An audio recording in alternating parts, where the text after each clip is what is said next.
Hello, everyone, and welcome back to the Pregame Network podcast. This is episode 114. I am your host, Dan, joined as always by my best pal, Anthony. Say hi. Hello. And today, or this week, just like every other week, we are going to be talking about the state of the video game industry. See Yes, where that leads us. it's There have it's been, another big week. The other shoe yeah, has dropped. yeah. As I mean, I know I've spoken about this in the past few months, of like all of these seemingly consumer-friendly moves that Microsoft has been making, and then I've been saying I've just been waiting for the other shoe to drop, and seems like it finally dropped. But we will Oh, get into all that, I'll not already tell before we're we gonna disagree do. on a few things there based on how you No, no, no, no. I mean, uh, there's one thing that like I feel a sort of way about, but okay. everything else we've been pretty aligned on. But Yeah, well, we'll go get into what we've been playing and then get into the news proper. So I think did I go first? I mean, it doesn't really matter. You can go first. yes. For me, I kind of I don't know if I would say I broke any kind of mold or anything like that, but I did Hmm. actually do one thing that I normally I've been slacking on this year, but I have my rotation obviously. Um, with that rotation, a couple things deviated there. Marvel Rivals had season 9 just dropped. So it came with a new character, which is another healer. So that's perfect for me. Like that end is just endless playability for me. You keep adding healers. I'm a happy man that entire season, or at least half of it. Um, the big thing though with season 9 is they actually they released what I call a patch that cracks the game open. I use this terminology, or I say that typically about fighting games when like they do like a last minute balance drop or something that really just shakes the whole game up, and that's kind of what they did with season 9 of Marvel Rivals. They adjusted 80% of the cast, buffs, nerfs, you name it. Primarily buffs though, I will say, which is always good. I love it when we do more buffs than nerfs. They reworked one character, which was the sniper character, Black Widow, which is great because I really don't think sniper characters are good for hero shooters. So the less direct in sniping they are, the better, and that's kind of what they did with her. And then they retrofitted the entire team up system. So previously in Marvel Rivals, when going into a team, if there were two characters that had a team up, one or both of the characters would get some kind of benefit from it, right? Be it new move, passive upgrade, something like that. They completely turned that on its head. So basically, for this season and all seasons going forward, every character has two team ups. You manually decide which one you want to do, and each team up has a base level which is always active regardless of whether there's a teammate on, whether the appropriate hero is on your team or not, and then it has a secondary for when that character's actually on the team, so you get a better effect or a stronger effect or a secondary effect. And so essentially it's almost like a little perk system going on now. So every character has two of those to choose from. They said they're going to add more in the future. They're going to continue tweaking it, which is great for me because honestly, I like the team up system as was just kind of like a nice little benefit, and they kind of came and went. I was kind of annoyed by the fact that they seem to constantly be like throwing shit at a wall, basically, because Hmm. basically, like every now and again, they would just add one that made no sense whatsoever, and it was either busted or just completely limp, and then at random they would just remove different team ups from the roster. I'm like, why are you removing them? But now it's like perfect. There's like 100 team ups in the game now, and there's a lot more player choice involved. Obviously, you still get the core benefits if you do the actual team up the way they used to be intended.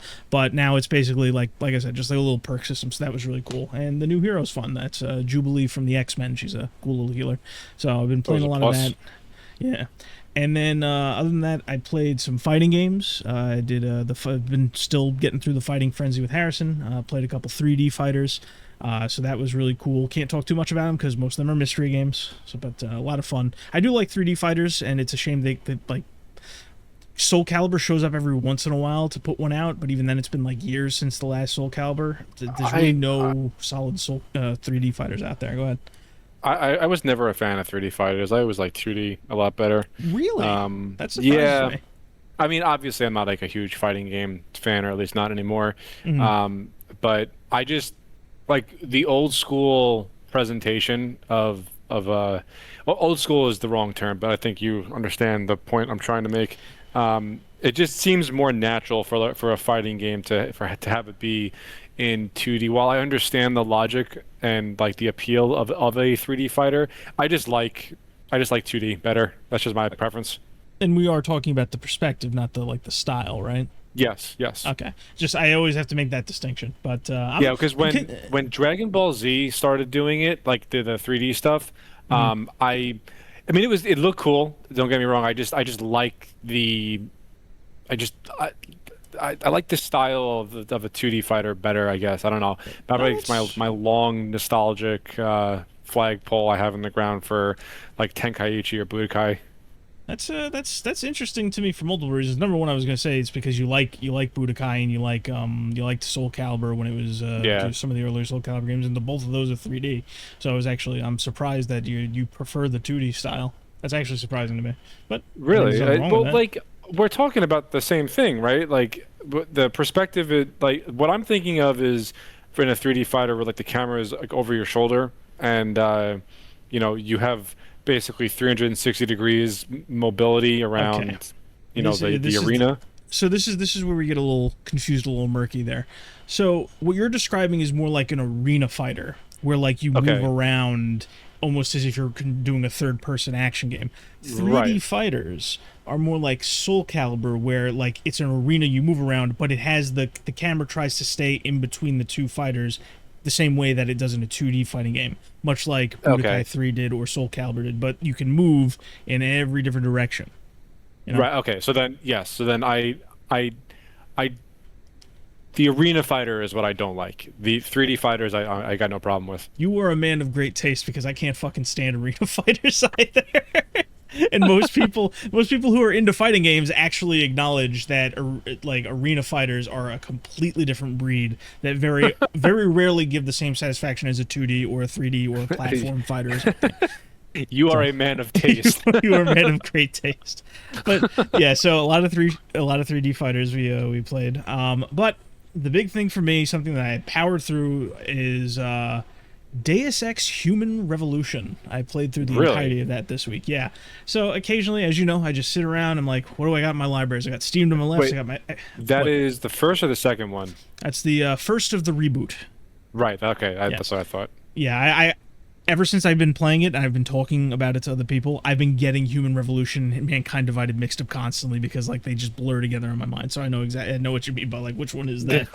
But yeah, so I had my Steam library to my left, I had my Xbox library to my right, and I'm just like, what do we got? Ooh, Deus Ex. Yeah, I haven't played that in a while. I think the first time I've only played the game like twice before this third time, right? I played it a little bit when it was new. I knew somebody who had the PC version, and I thought it was, when you catch a snippet of a game like Deus Ex, it looks much bigger than it actually is. So you kind of get wowed by it, and you want to buy it. And then I'm pretty sure they came out on the consoles at the same time as the PC, so it probably wasn't too much longer after that. Probably within like a year or two after that, I finally got my hand on the console Xbox 360 version, and I am both pleasantly reminded of the game, but also kind of underwhelmed. I think Jensen's a cool character, so playing as him was a treat. I like the cover system. I love a game with a good cover system, and like some people find it awkward to like lean against it and press buttons to move from. I like that degree of control in a game that's designed like Deus Ex, where they call them immersive sims. I'm not a big fan of that term, but like the semi-open world first-person shooters, I like that aspect. And also, there's not enough games where you go from first-person to third-person in cover. It's like this and Rainbow Six are like the only big ones I can think of. But yeah, so I played through the entirety of it, and I am not one to say that games age, and I don't think Deus Ex has aged. I think there's a couple factors where like I really really liked it, but I didn't enjoy it as much as I did previously or that I thought I would, and I think there's a couple reasons for that. I believe the last time I played it, maybe I'm misremembering, I don't know. I think the last time I played it, it was the director's cut. I was not playing the director's cut this time. I was playing vanilla. So a lot of key issues that I had this time around, I didn't remember the first time. Maybe they got fixed, Also, I gotta say, the game is definitely meant to be played on a PC for like half of the things they expect you to do. Um, Okay. like I feel like using consumables, managing your inventory, going around. Sure, the shooting feels fine for the most part, navigating the world does, but I just feel like I don't know, Dan. I felt like I was playing Fallout 3, but with like extra steps, and that's not a That does good. not sound good. Yeah. Yeah, that's not a good thing to say because like when I think about Fallout 3 and New Vegas, the shooting is dog shit, and I feel the same exact way about Deus Ex. And here's the thing: doesn't need to be a great shooter. It is more of an RPG like kind of thing, and that's why I stuck with it. I like the aspect of planning out the path you're going to take, trying to do stealth. That's another thing. I was primarily doing stealth and pacifism. It's the first time in a long time I've played a stealth or pacifist game where having to kill someone because shit went wrong didn't feel bad. Like in a game like Splinter Cell or Metal Gear, the pure stealth games, that's pretty much a reset for me because like I was just like I got to do the whole pacifist and the game punishes you or doesn't give you the rank you want if you don't. But like with this one, it didn't feel that way, which felt great. But it's just like I don't know. It's just like I'm sitting there going, the inventory's too small. I don't remember it being that bad in the first Deus Ex ever. And then it's like I feel like I'm gimped because I'm trying to do stealth kills, but like the energy system is way too restrictive for all the tools it gives you, and the shooting feels bad. It's just like I don't know. Like I wanted to go back into this loving it, or at least really really liking it, but all I can say is like, wow, that was a good thing to do this week.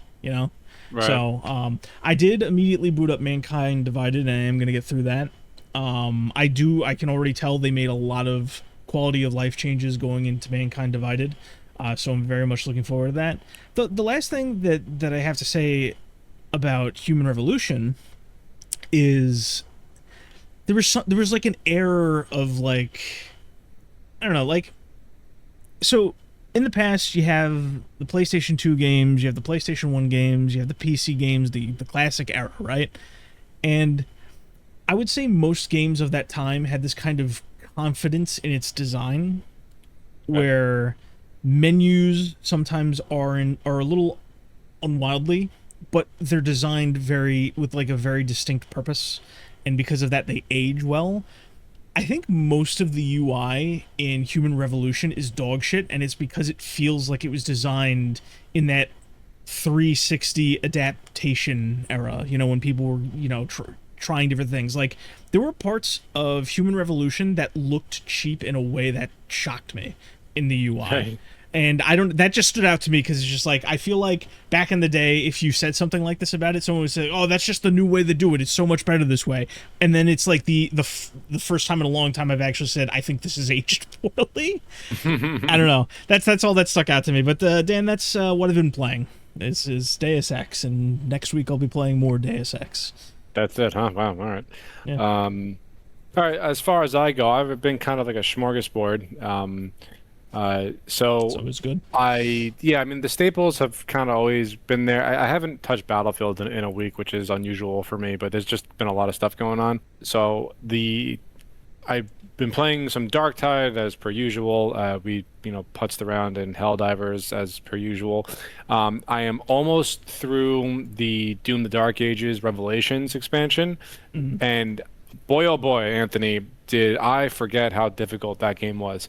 I found my footing again and everything, but like it just doesn't fucking let up in certain arenas. Like holy shit.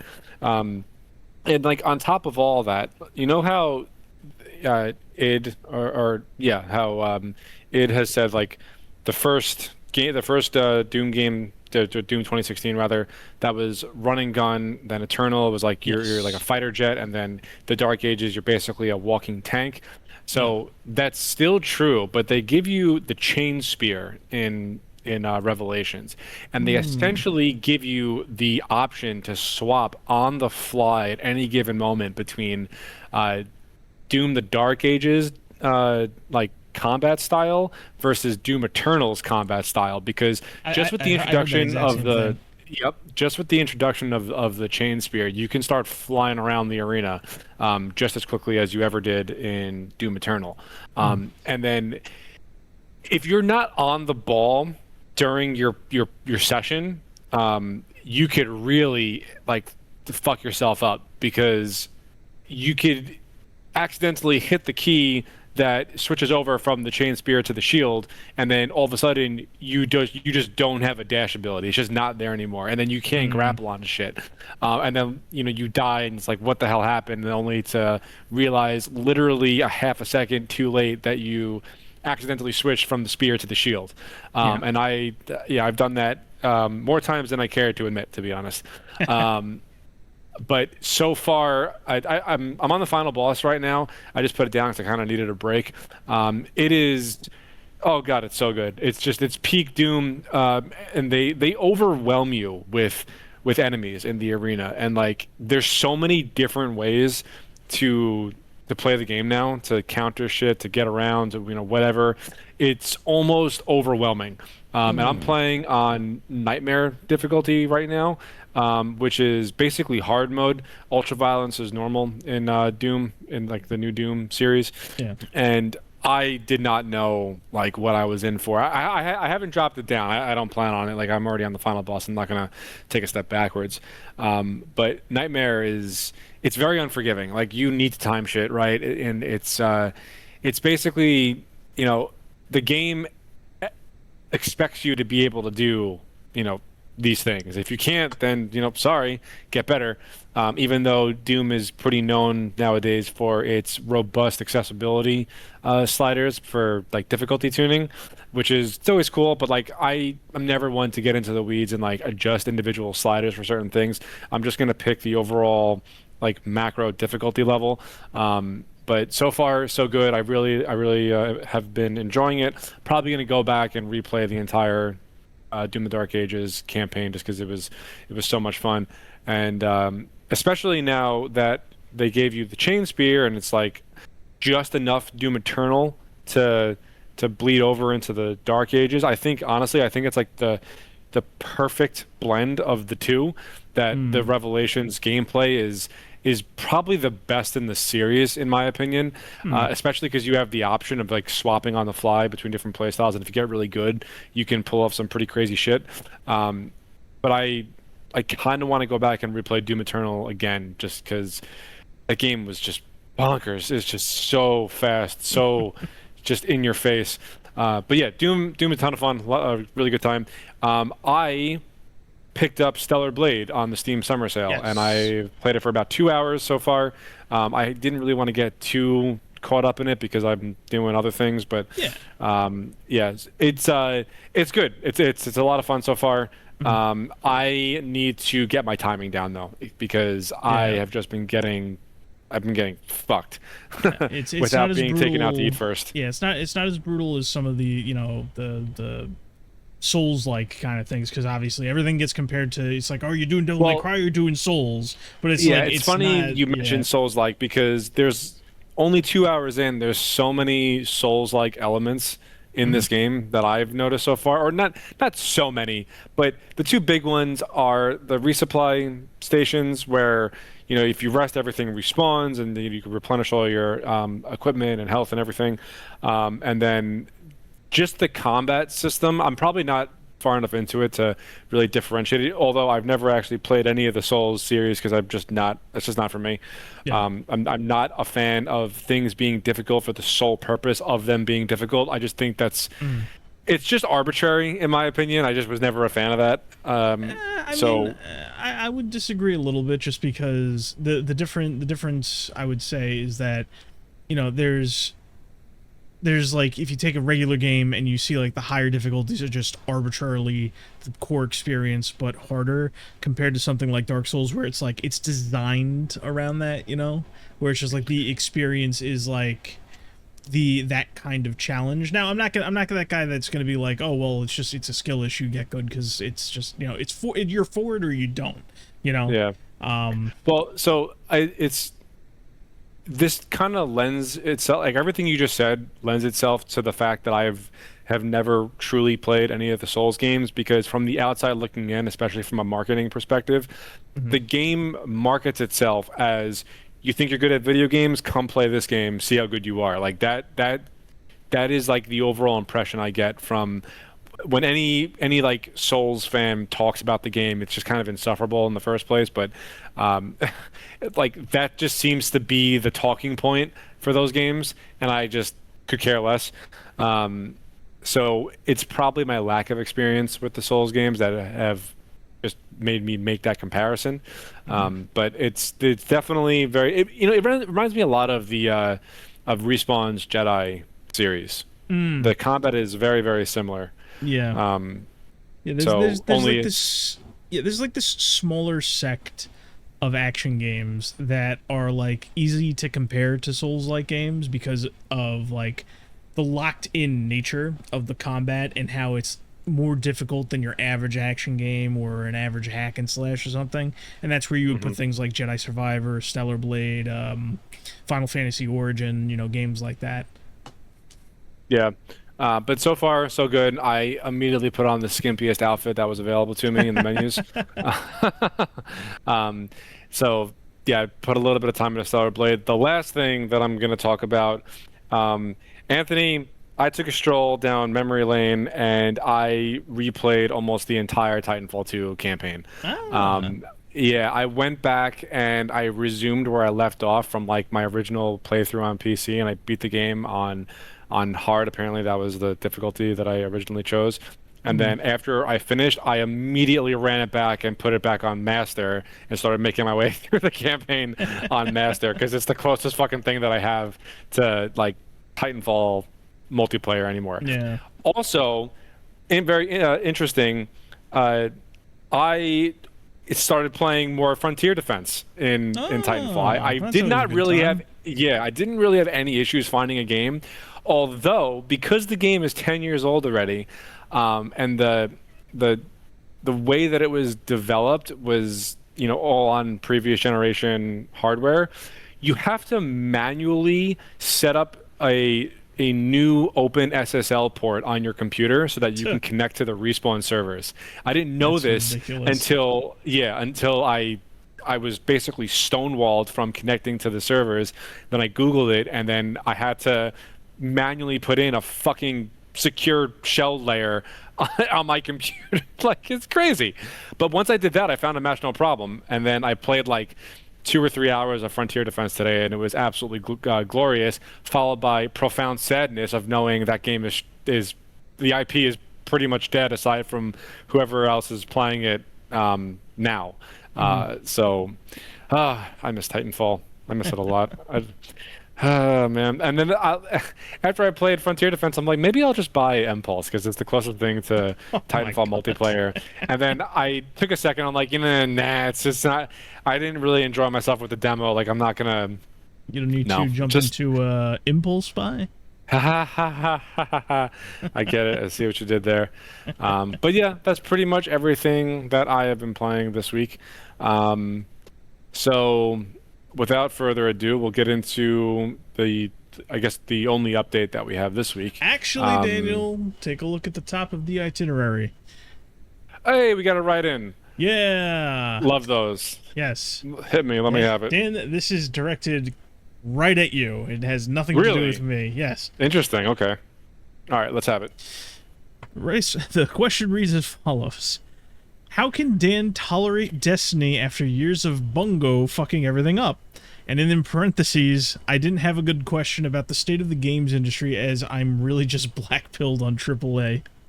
So Dan, do you have an answer? So, okay, I understand where this question is coming from, and I definitely agree to a certain extent.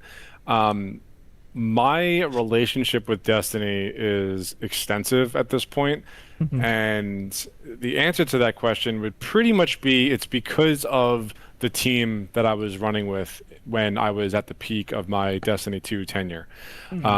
It was just so much fun to run raids together on all kinds of difficulties. I never did a contest mode raid, but that I just did not have the time. Like, people would be raiding for like a full 24, even 36 hours. Like I could never do that. And then, even when I was working the overnights, like it's only 8 hours. There's no way I was going to make it through a contest mode in 8 hours and then have to leave, and then I just wouldn't ever be able to finish it. But the short answer to that question is I liked playing the game with friends. If I, for example, was completely ignorant to Bungie's gross mismanagement of the Destiny IP, I probably I would probably like not even care at all. But obviously, we do this podcast every week, and it is my obligation to bring to light the misgivings of Bungo. I think it's just good overall to know about what's going on. Right. I don't know. I can't speak for you, but I don't know. At some point in the last, I don't want to say 10 years, maybe a little longer than that, like 12 years, I've been a lot more cognizant about like the chain of where my money goes and like what the people That's fair. at the top. It's like something I've mentioned quite a few times is obviously like the fighting game community. They have a stick up their ass about the Saudis, and whether or not you agree with that, it's neither here nor there. The whole point is that's like the kind of easy stuff for people to get behind, is like global powers and like how they affect things. Like for me, it got to the point where it's just like, oh, it's this game from this franchise. It's still doing what I like.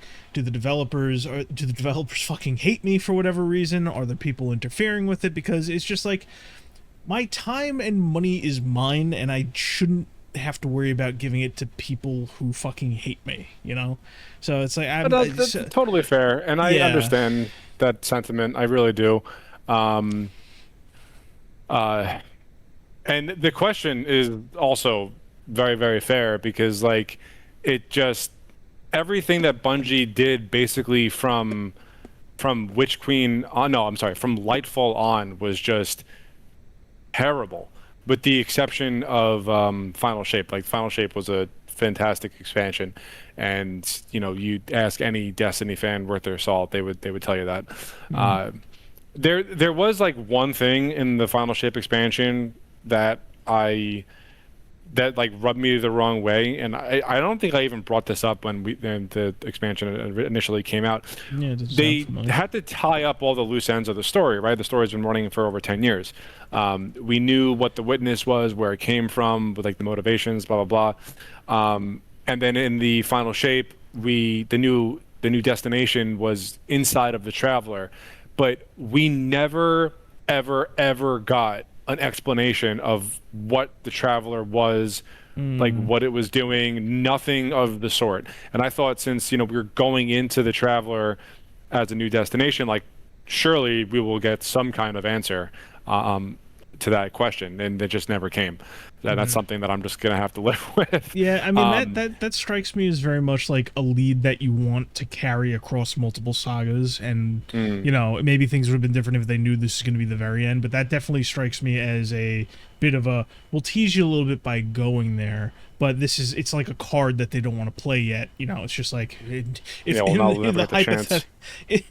the hypothetical that Destiny lasted like 30 years, right, before maybe, or maybe even just 20 years before moving on to like something in the Destiny universe that isn't related to the initial core concepts. Like that's something you want to save for the very, very end, Yeah, that was the only misgiving that I had with the Final Shape. But I do me a favor, read the question one more time. I want to make sure I address all of it. The relevant, do you want me to read the whole thing or just the relevant part of it? just the relevant part of it. How can Dan tolerate Destiny after years of Bungo fucking everything up? So basically, I'm assuming this relates to all the mismanagement, all the, like, you obviously, you've always had a very ground floor approach to it, because you're the one playing the game, obviously, and I've always kind of brought to you, not challenges, but like questions from my side of things, like hearing like, developer did X or Y or Z, or I heard this thing from an interview, or like I've seen these arguments online. I think that is probably where a lot of this is coming from. Not maybe a mix of both, but like I also have to imagine that a question like this comes from somebody who either that's somebody who has viewed the decline either from the outside looking in, or just watching Bungie kind of fall apart over the years. Yeah, so the Me stomaching Destiny, one half of that answer is the fact that I had a full raid team to play with almost whenever I wanted. Like that is, I cannot stress enough how irreplaceable that is, because if you're trying to do Yeah. this type of thing through LFGs, it's a totally fucking miserable experience. And I did that for years because I really wanted to experience that side of the game. Yeah. That's the most fun that the game has to offer, and you have to do it with five other people. Um, and if you don't have five other people, then you have to use the LFG services. And it was always a slog until I found a team that I still talk to today. Um, so that's 50% of it. The other 50% is that at a foundational level, the game is still very, very fun. Um, you know, the bones of it being fun was in there since Destiny 1. It got better with Destiny 3, Destiny 2. Oh, Freudian slip. Careful Um, there. it got better with Destiny 2, but the game was still a lot of fun to play. And then, I mean, I stopped playing seriously like during the content drought when Bungie was just being radio silent and they weren't updating the game at all. There was no new content, nothing to really do.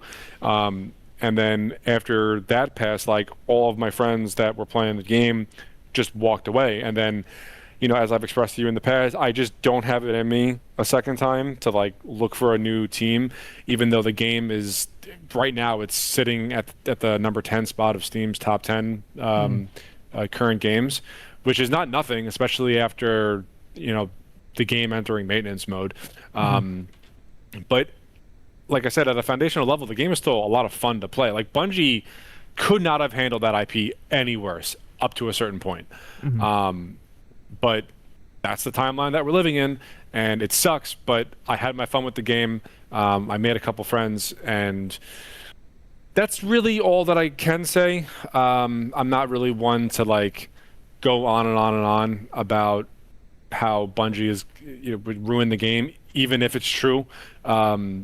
So that is, unless lest I start going around in circles, that's the answer to that question. Yeah, I'd say that's a pretty good question. You pretty much gave the answer that I would have expected if I was asking the question. Yeah.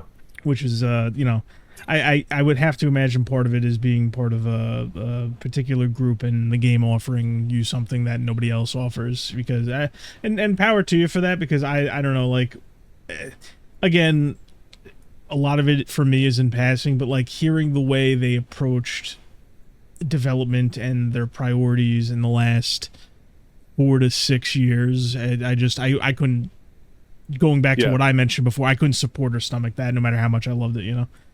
It's part of the reason why this is a handful of games over the years, franchises, that's the second they start doing something I don't agree with. One of the better examples I have is Guilty Gear. Like I don't plan on ever buying anything from Arxis ever again. I don't play the newer Guilty Gear. I go back, I play the older stuff, and they're never going to see another dime from me. Like that's a bit more extreme on my side, but it's like I could just pack up and leave. Well, that's the type of person that you are, also. Yeah. Like and in that same vein, after seeing what happened to Destiny 2, it's gonna take a monumental amount of effort and work and I don't even know the word that I'm looking for to even make me consider coming back to a Bungie. Like, let's just say they announce a new game tomorrow that's not Marathon. It would take a lot for me to even consider reaching into my wallet. And it just, like, I am not usually one to protest a company like that because I just don't necessarily think my abstinence is going to make any bit of a difference, even if, like, that is the only real way to make any kind of a change.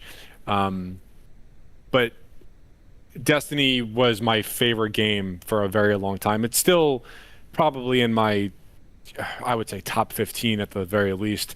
But just the way that it was handled and the blatant disrespect for the player, even after like the community spoke up in mass and said that, we would happily continue paying for this game and playing this game, but it's a live service game. Like, you need to give us something to do. And then they gave us nothing for almost a full year and then said they were shutting it down. Like, just a giant slap in the face after a middle finger for 6 months. Mhm. So something would have to change at Bungie for me to go back to a Bungie game at this point. Even if it would be difficult to abstain. Yeah. But yeah, so that's the overall answer, I guess. Okay, that's a fair one. And the one thing I would say is that just because you mentioned it is the reason for like that kind of, I wouldn't even call it a protest or it's close to a boycott, isn't because it would necessarily affect change. You would also need to, there's other things that need to be done just from like Right. the individual design, but just from the fact that it's like I personally couldn't, like, I have a threshold for putting time and money into something when like the guy getting that, the group or the guy at the top getting that time and money from me has either direct disdain for me or does not value either my patronage or the fact that or they don't value what the core experience that made me a fan in the first place is, if that makes any sense. That's Yeah. what it's not just and this is like a theme that's going to run, especially with all the things going on with Xbox and Sony and all that kind of stuff, and just everything that we've talked about in the past that relates around this.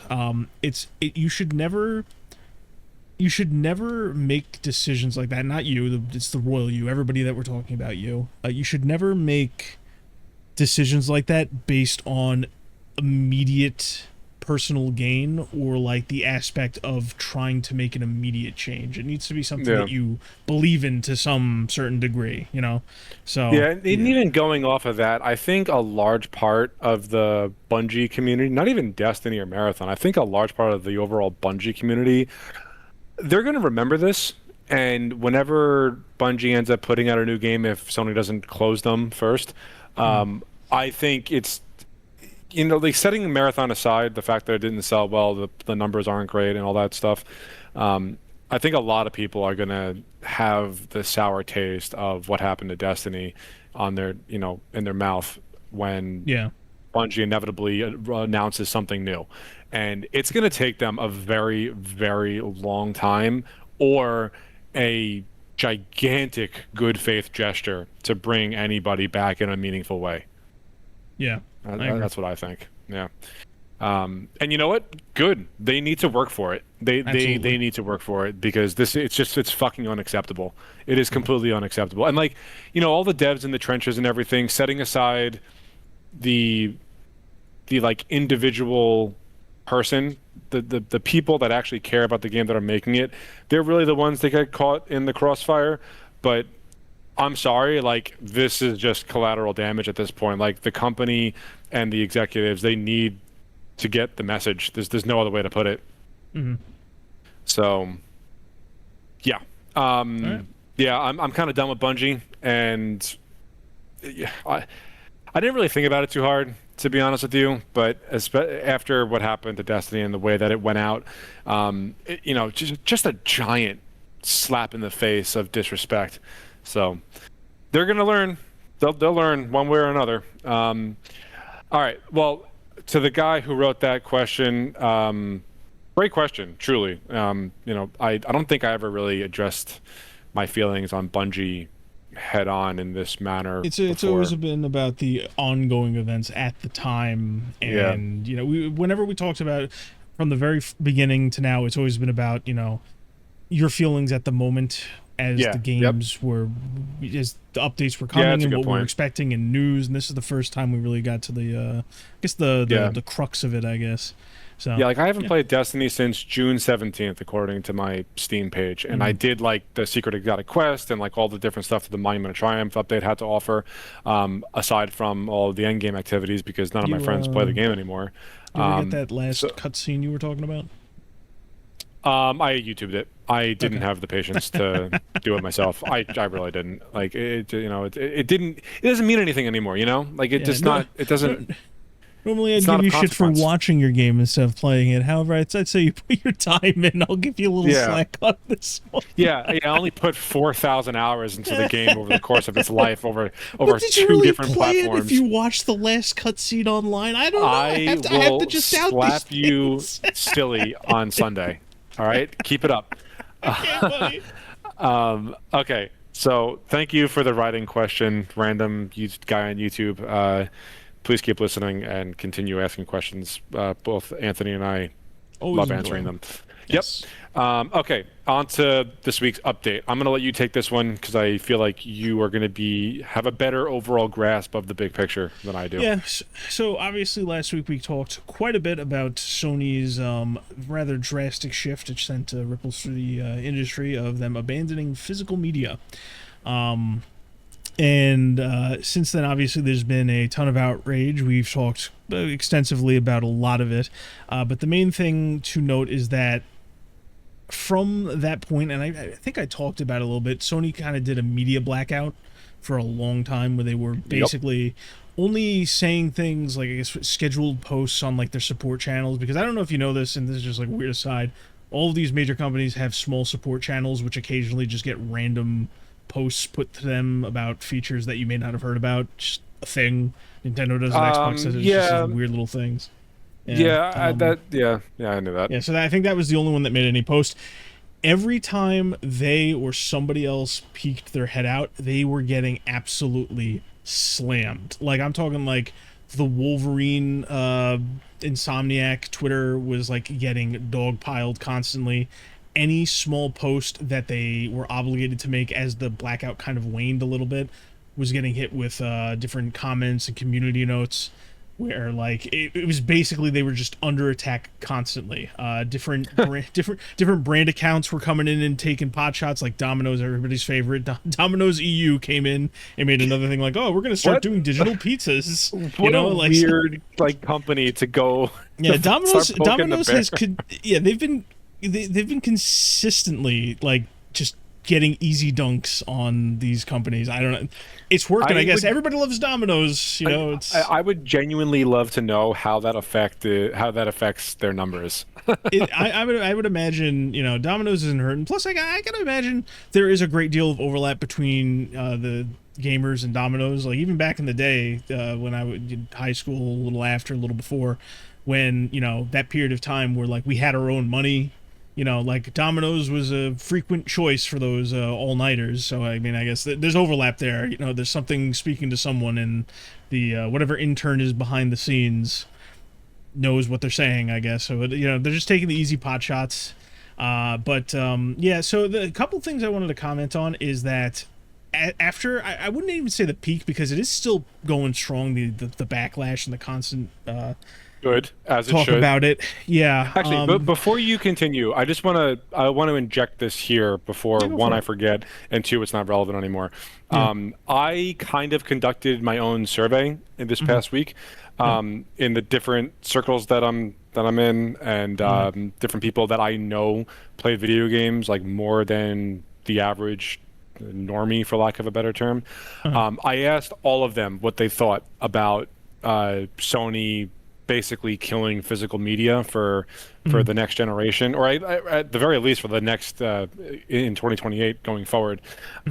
And a resounding 100% of people that I talked to said that they absolutely hated it.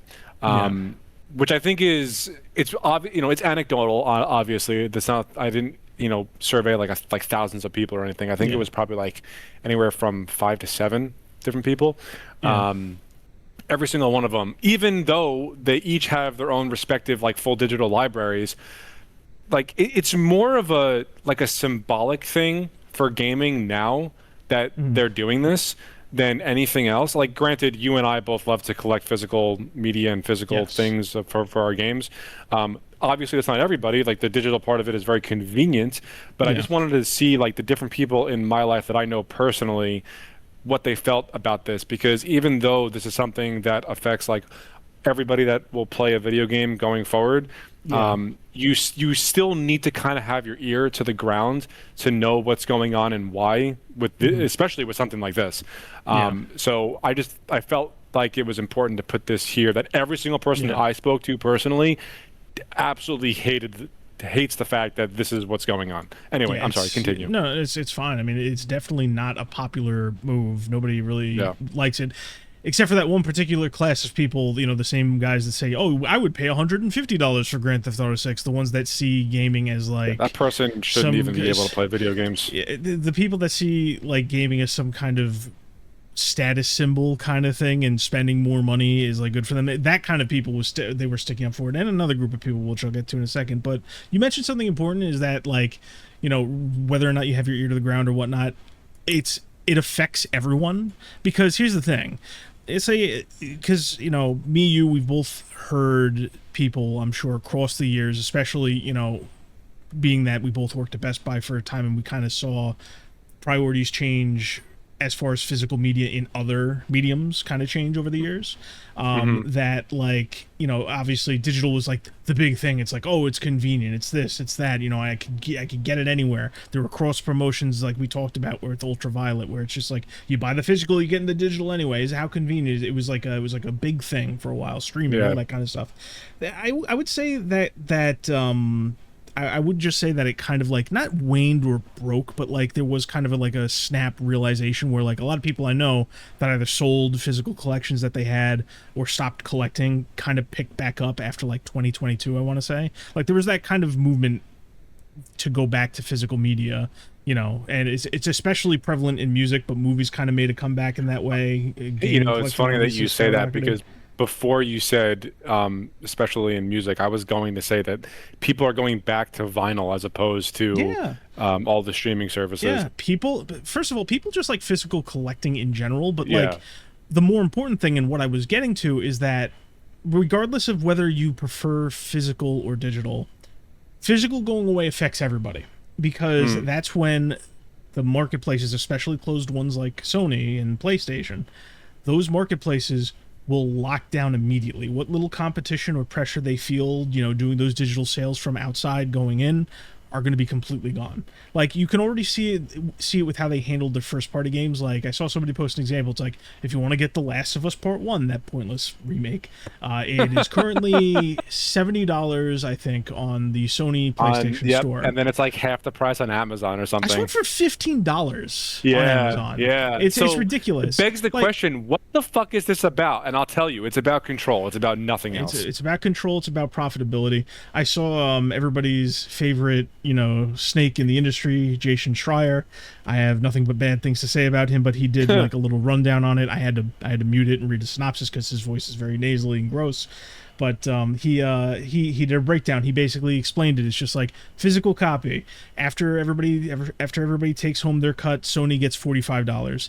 Digital copy, Sony just gets $80. You know, it's a big part of it is profitability, but the control aspect is the most daunting, because that's the part, like, they obviously want control in the aspects of, like, they want you on their ecosystem. They want to be able to do what they want with the prices. We already saw them playing around with variable pricing like a couple months ago, or targeted pricing, whatever they call it, where, you know, people were just like, hey, I'm trying to buy this game. It says it's on sale. It's like $25, but my girlfriend, on her account, it's only $6. What's the deal with that? You know, like, they'll target you with different ads the same way like these, you know, like the fast food places do through like shit like DoorDash, is like, if they watch what you're eating, and they'll hit you with ads that are just enough to get you to, you know, maybe go out and do that. It's scummy shit like that.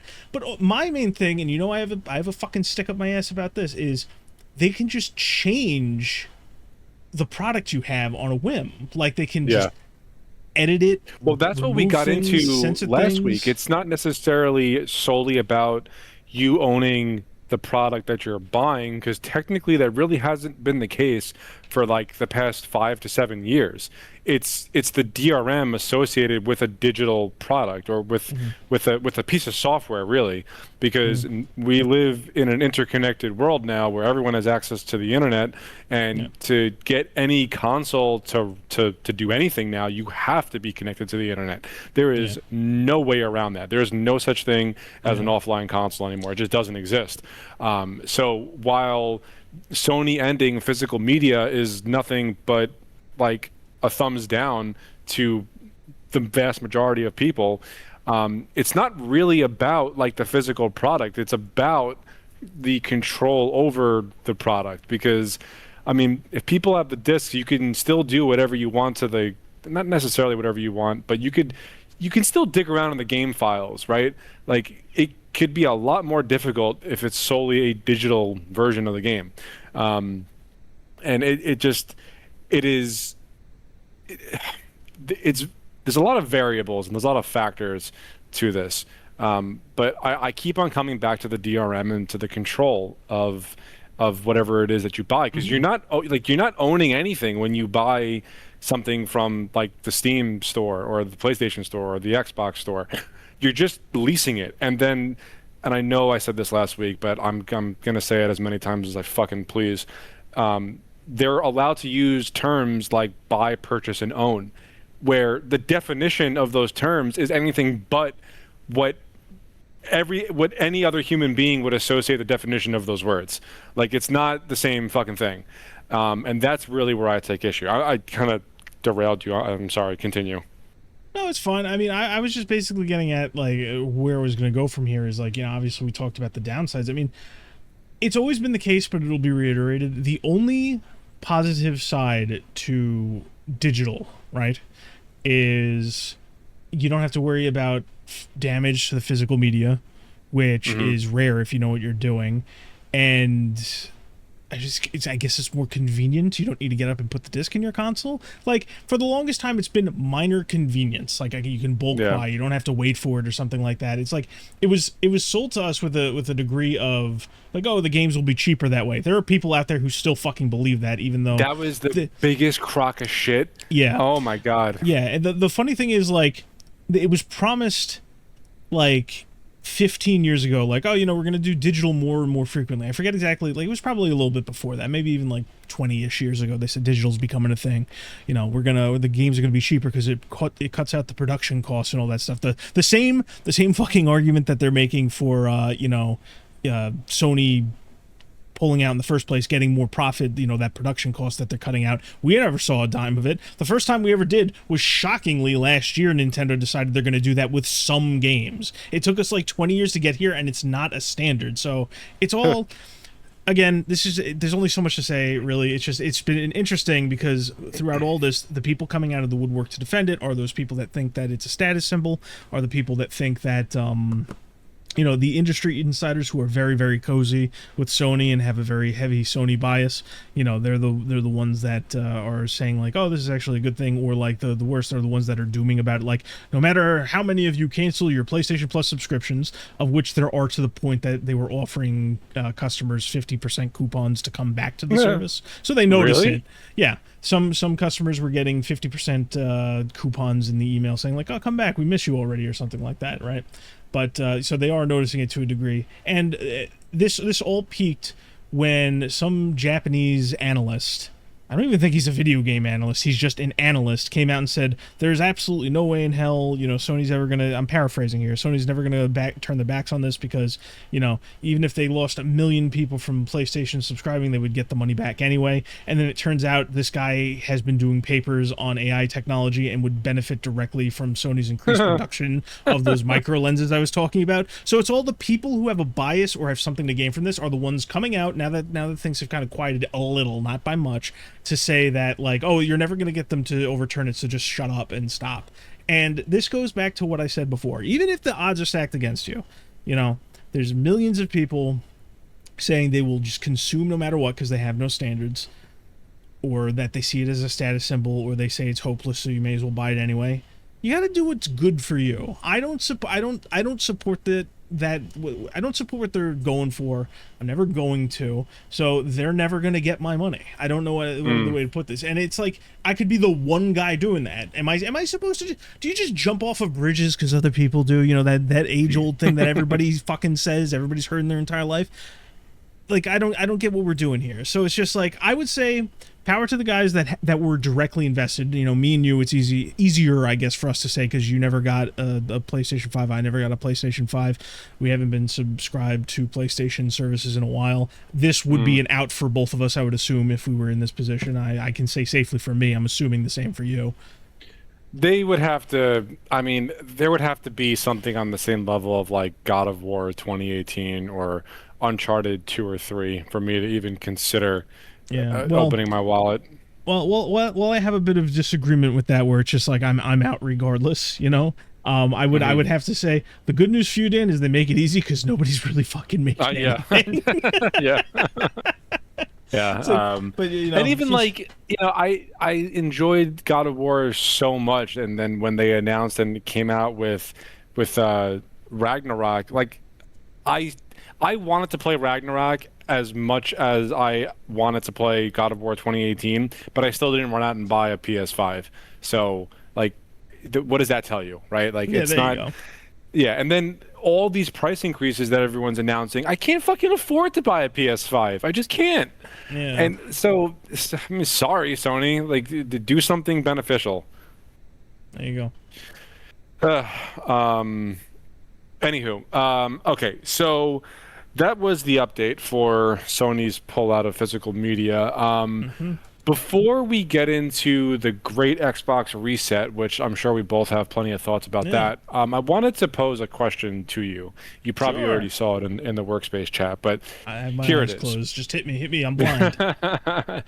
How much worse was the gaming crash of 1983 compared to like the implosion that seems like what's going on with the gaming industry today? Now, here's a caveat to this. Um, I think we've reached the point in the video games industry between like the business end and the consumer end of things where it will never go away entirely. I think it's all but impossible at this point that video games will ever truly even have like the fear of just not being a thing anymore. That being said, which do you think was objectively worse, the gaming crash of '83 or this massive implosion of both quality and I guess just quality really Okay. overall with the current gaming landscape today? Yeah.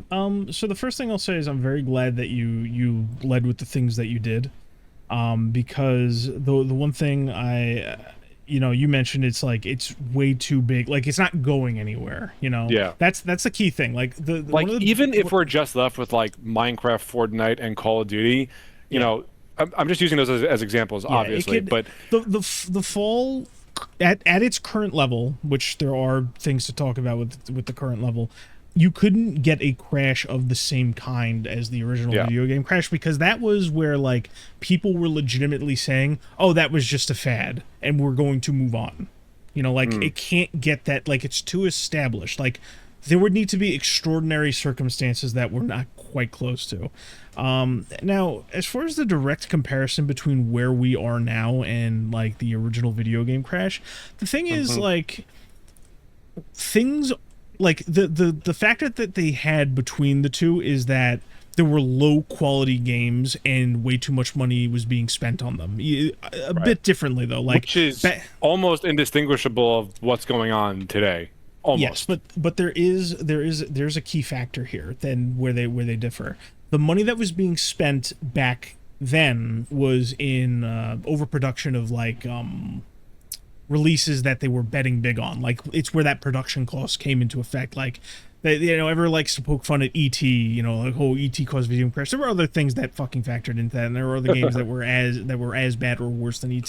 But the point is, everybody thinks of ET in the landfill, right? Right. Yeah. Those games weren't in the landfill because everybody just said, "Ew, this is bad." It's because they made so many fucking copies of it. So that's like that's one of the key differences there. It was production issues. With now it's a budgetary thing. So the money Yeah. the money is, it's still a lot of money no matter which way you side, but it's an important distinction.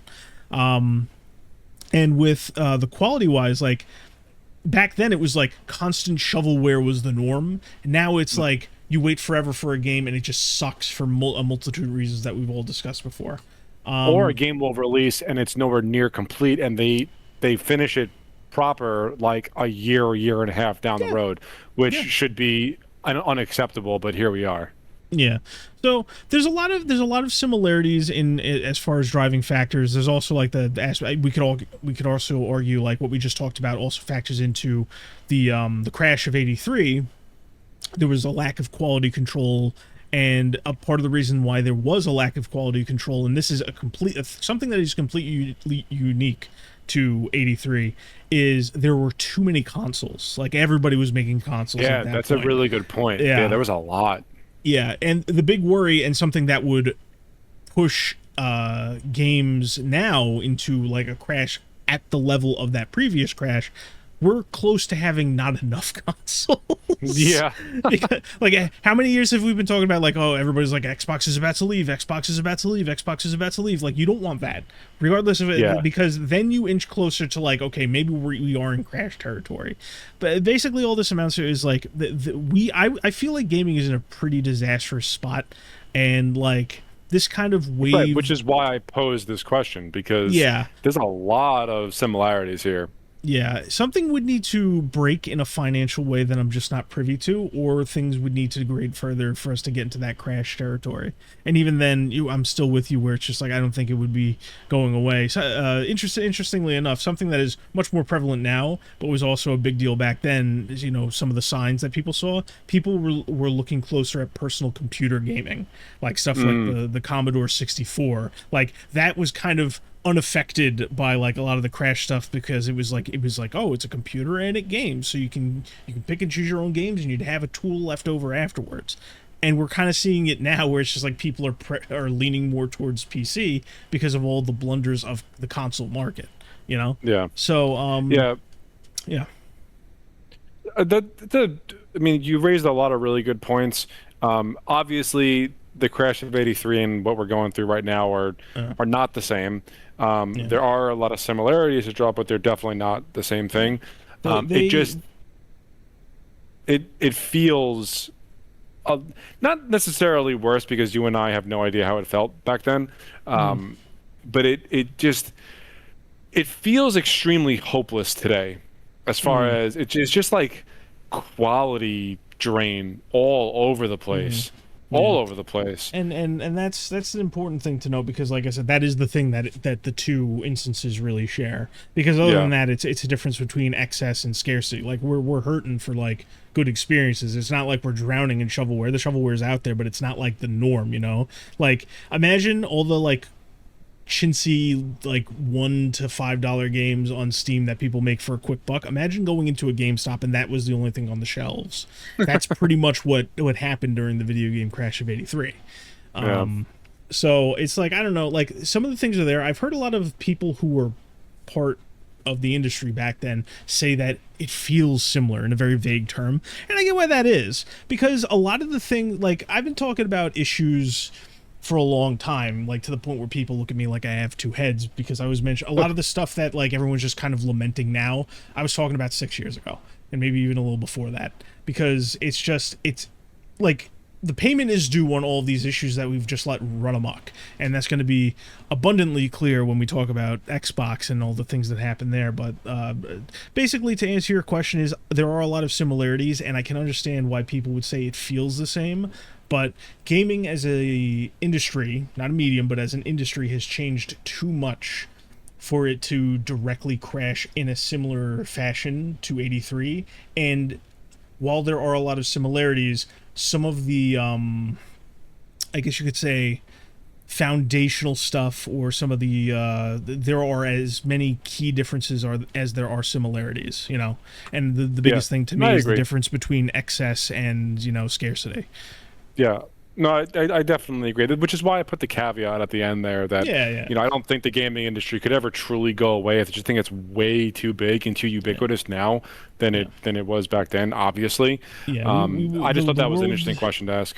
Yeah, the world would need to be in straits dire that, like, it wouldn't just be like video games. We'd be talking like something catastrophic. Like a fucking, like a Warhammer 40K, like technological collapse that we just couldn't global, multiple decades long depressions, wartime. Like you you would also be in a situation where you're saying, what's going on with my movies? Where are the movies going? Where are Right, the TV shows exactly. going? You know, where's my next meal coming from? You know, Oh, shit that like 9mm looking real tasty. You're no longer like, I got to go to the grocery store. It's like, come with me. We need to make a run. You know. Get the 12 gauge. Yeah. So that's Brother, that's get my. the flamer. The heavy flamer. So that's where my mind is at when it comes to the talk Yeah. of Crash and the feel. Yeah, no, I'm definitely more inclined to agree with you. As far as my opinion goes, I don't see a light at the end of the tunnel right now as far as like going upwards in quality, because it just seems like there's been so much slop released over the past like 6-7 years, and then beyond the slop, it's all of the price gouging to the average consumer, which is, that's its own episode, but it just doesn't seem to be slowing down at all. Like we live in an age in gaming where you can pre-order a battle pass for Battlefield right now. Like, What the fuck are we doing here? Like that shit's not going to be scarce. Like what's going on? So anywho, I just thought that would be a very interesting question to ask and to have a brief discussion about. But with that out of the way, let's get on to the big boy of the episode. Anthony, bring us through the great Xbox reset. Yes. So after multiple people, ourselves included, spent multiple weeks upon days talking about it, we finally got the major Xbox reset that everybody was hearing about. Right, which is why earlier when I said that the new CEO was making all these very consumer-friendly moves and everything seemed like a W, blah, blah, blah. I fucking said it like 3-4 weeks ago, whatever it was. I'm waiting for another shoe to drop. What I will say is currently this doesn't have any bearing on the consumer side of things. These are still not yet. Yeah, but we'll see what happens. But right now, we have our massive Xbox reset, and the following studios were affected by this directly, and then there were other sweeping changes across the company, which we'll get to.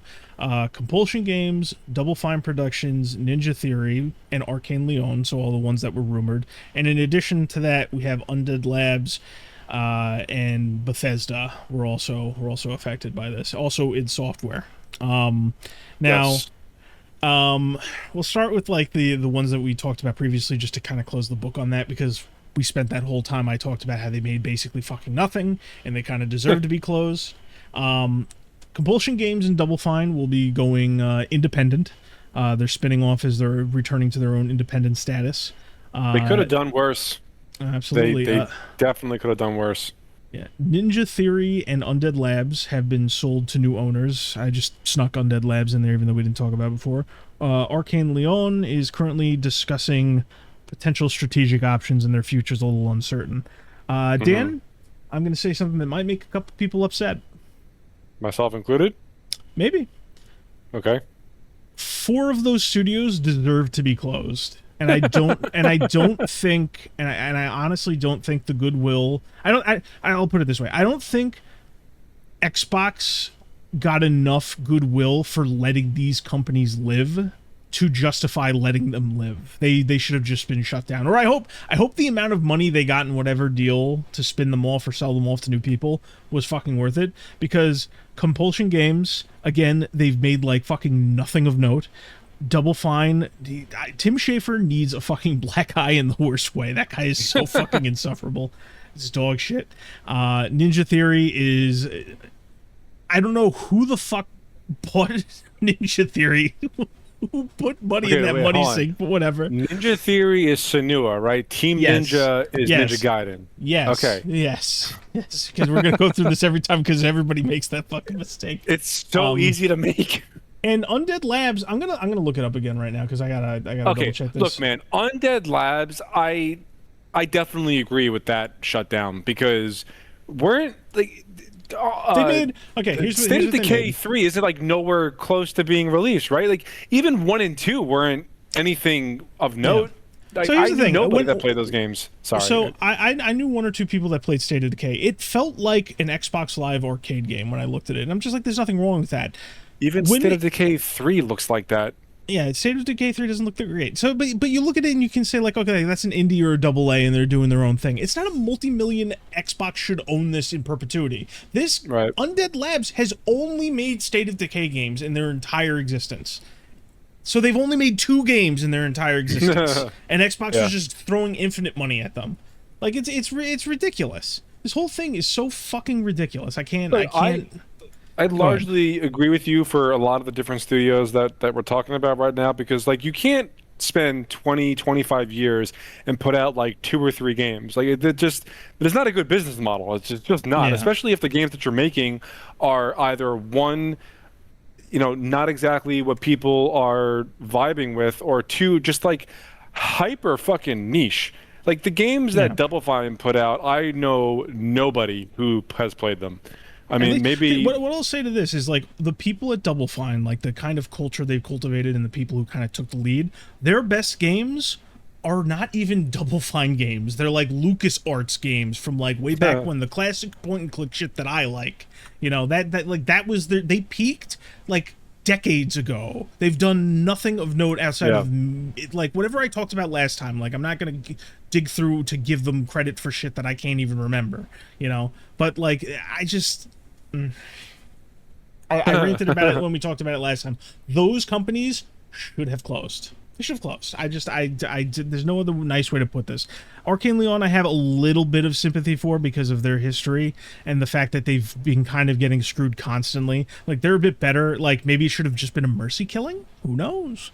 I don't know. But we'll see what happens with them, because obviously, apparently, Blade is like in crunch mode right now. So I have no idea what's going on. and We'll yet see what nobody happens. has seen a fucking thing about Blade. Yeah. So the other companies that were affected by that, those are like the main studios and spin-offs and all that kinds of stuff. Right now we got to talk about the ones that are going to be sticking around that were affected by this. Bethesda, Obsidian, and id Software are the ones that they were kind of put on notice, so to speak, right? Bethesda lost about 20 to 30 people. That's really not that bad. Not that bad at all. Obsidian lost about 25% of their workforce. I think it's like 70 people, I think. And Okay. then id Software lost about 140 people across their studios. Now, here's the thing about that. Because obviously, because the companies we talked about before kind of avoided the guillotine, all the people online that love to just simp for developers whenever somebody gets laid off, or when Xbox makes a move that's even remotely negative. It's like you can't really be out for blood if these companies still have their heads intact, So everybody jumped on board and started doing the usual weepy bullshit. It's like, oh my god, I can't believe you laid off people for not doing their jobs. I can't. Xbox is just so evil, Like that kind of shit's going on there. I just gotta say, this is them being put on notice because. So, Bethesda, you said they lost 20 people, right? Yeah, a little over that, around 22 people. Obviously, I don't know the details in these layoffs. I don't know what job roles and titles specifically were eliminated, so I can't speak to that. 20 to 30 people for a company the size of Bethesda is really not that bad. Yeah. Like you said, being put on notice, even though their history, with the exception of like Fallout 76, has been pretty good. So like losing a fraction of the studio for whatever reason, again, I don't know what the job roles are, that doesn't really seem that terrible. Obsidian losing 25% is, I mean, I don't like Obsidian games. However, that doesn't mean I can't recognize the fact that they make good games for the people that are into that. What they've made: Grounded, Avowed, Worlds, The Outer Worlds. Path What of else? Exile. What? They made Path of Exile, didn't they? No. Path of Exile is grinding gear games. Oh, something of it. Pillars of Eternity. I get those two mixed up. They have the exact fucking Pillars of Eternity they made. Okay, I know next to nothing about Pillars of Eternity. Okay. I mean, I've heard the name, so I know it exists, but that's basically it. It does kind of suck for Obsidian. Again, I don't know what the titles are, so like they could be inconsequential to like in the trenches game development. I've got no idea. The layoffs to id is what kind of pissed me off a little bit, because I'm trying to not be biased here because I do love id games, but the past 15 years, maybe closer to 12, it has put out nothing but quality products. So I don't really understand what they are laying these people off for. Again, I don't know the job role, so like I can't. If it's HR people, it's tough to comment on. Yeah, so it's gonna be murky for a bit, just because obviously you basically have to rely on the raw numbers you get. Then beneath that you have groups that are specifically, they target layoffs to do headcounts, and I think they overall, like across the companies, there's also a lot of support roles from parent companies like ZeniMax that also lost some people, so it is a little murky right now. And then beyond that, you have to, like, people will prop up like, oh, this person's not there anymore. They'll post something on Twitter saying this is my last day or whatnot and all that kind of stuff. So you kind of said your thing about these. This is what I have to say about them. So Bethesda, you know me, I am a big fan of Elder Scrolls, very big fan. I am a big fan of Fallout, both the old ones that weren't from Bethesda, and I am a big fan of 3. I really like New Vegas. I'm definitely much more an Elder Scrolls guy than a Fallout guy, but I can appreciate both franchises, right? Bethesda Games is one of those companies, one of those AAA companies that went from doing, like, they had a good thing going for a while there. It's like, okay, we did Elder Scrolls 4, then 2 years later Fallout comes out, then 2 years later Skyrim comes out, or something like that. Like 2 to 4 years between releases, alternating franchises. That's what they were good at for a while, right? They are kind of in that Rockstar camp right now, where they don't fucking put out anything. The only thing of note that's like a full major release that they've done recently is Starfield, and that does not have. That was not well received. It's like, here's the thing, like, I go to bat for Starfield, even though not like as like, oh, this game is good. It's like, I can understand that it's like, it's tough for a studio known for a handful of things, especially something as, I wouldn't say revolutionary, but like exceptional as Elder Scrolls, because even as early as Daggerfall, the second Elder Scrolls game, it was blowing people away. Like, there's a reason people love those games. 2 to Skyrim, 2, 3, 4, and 5, and even 1 to a limited degree in the expansions and side games. They have that series is well historied, is what I'm getting at, right? But Starfield does not have the acclaim of Fallout or Elder Scrolls, despite the fact that there are people out there that I know that have liked it. And like, there's like a certain bland mushiness about it that can only come from something made post 2016, you know, when things got stupid. So what is this, what's this all to say is like, they basically, it's like, what, they do support for Fallout 76 and Elder Scrolls Online, like that's it. They re-released Skyrim again. Like, I don't, like, they haven't been doing fucking anything, you know. And you know, with these layoffs and some of the layoffs from ZeniMax, they're just like, oh, we don't know if Elder Scrolls Online and Fallout 76 will keep getting updates as consistently. I'm like, who the fuck gives it? Make a game. Make a new fucking game. There's been, like, it's almost been a decade since you announced the Elder Scrolls 6. Like, what's going on? Put a game out. How long has it been since Starfield came out? What year did that come out? Was it 2 years ago at this point? Maybe 3 most? Maybe closer to 3. But now, like, they should basically be in full-on marketing mode for the next Elder Scrolls game, no? Yeah, just about 3 years on Starfield. Yeah. But yeah, they should be. But like, the whole thing is like, I'm pretty sure, and this is going to be the theme of it, I'm pretty sure this is them being put on notice. Because aside from them basically, like, apparently, like, their main focuses at ZeniMax going forward are going to be, what is it, Elder Scrolls, Fallout, Doom, and I think even Quake is in there, which is cool. I want to see something from Quake. That would be neat. But I don't think Quake would resonate today. If you ask somebody about that with Doom in 2015, it would get the same exact reaction as Quake.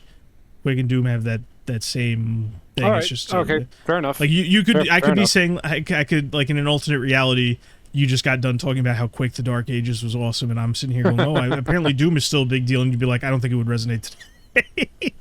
Fair enough. Doom is definitely the more popular between the two, but like up until I'm not married to my opinions. That was a really good point. No, yeah, up until Doom 2016 kind of gave it that massive second wind, which was deserved, I think.